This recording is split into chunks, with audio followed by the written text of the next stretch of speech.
किसान साथियों, आज हम जानेंगे NPK 0050 और NPK 13045 के बारे में। हमें धान की फसल में कब प्रयोग करना चाहिए, सही समय क्या होता है, सही डोज क्या होती है, पूरी जानकारी इस वीडियो के माध्यम से आपको मिलने वाली है। किसान भाइयों, आपके मन में कोई सवाल हो, कोई सुझाव हो तो नीचे आप कमेंट कर सकते हैं।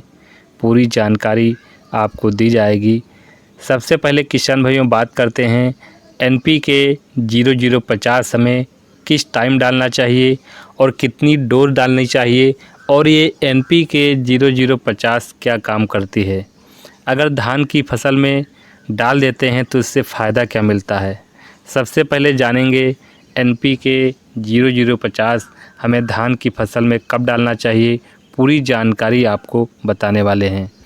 किसान भाइयों, होता क्या है, जब हमारी धान की फसल में बालियां पूर्ण रूप से निकल आती हैं, दाने का सही तरीके से भराव चालू हो जाता है, उस टाइम पर NPK 0050 का उपयोग करना चाहिए। इससे फ़ायदा क्या मिलता है।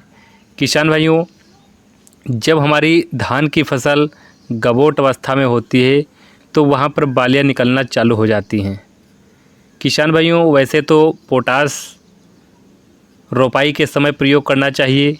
रोपाई के बाद जब लास्ट यूरिया डालते हैं उस समय आपको पोटास की मात्रा प्रयोग कर देना चाहिए। पोटास से हमारे दाने का भराव अच्छे से होता है। NPK 0050 में 50% पोटास पाया जाता है। इसमें 17.8% सल्फ़र की मात्रा भी पाई जाती है। पोटास हमारा फ़ायदा ये करता है कि जो उसमें दाने का भराव होता है उसमें सहायता करता है।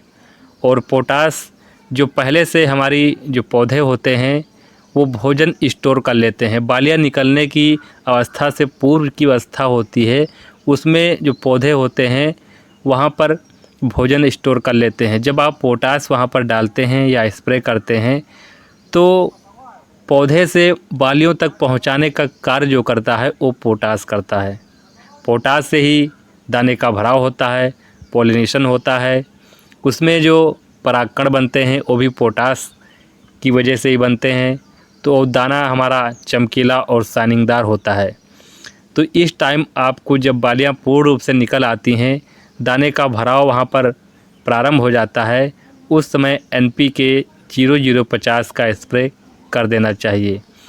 NPK 1 से 1.5 kg प्रति एकड़ के हिसाब से आपको प्रयोग करना है।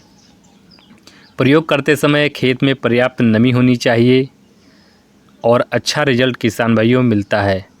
अब हम बात कर लेते हैं NPK 13045 के बारे में। NPK 13045 आखिरकार काम क्या करता है, इससे फ़ायदा क्या मिलता है।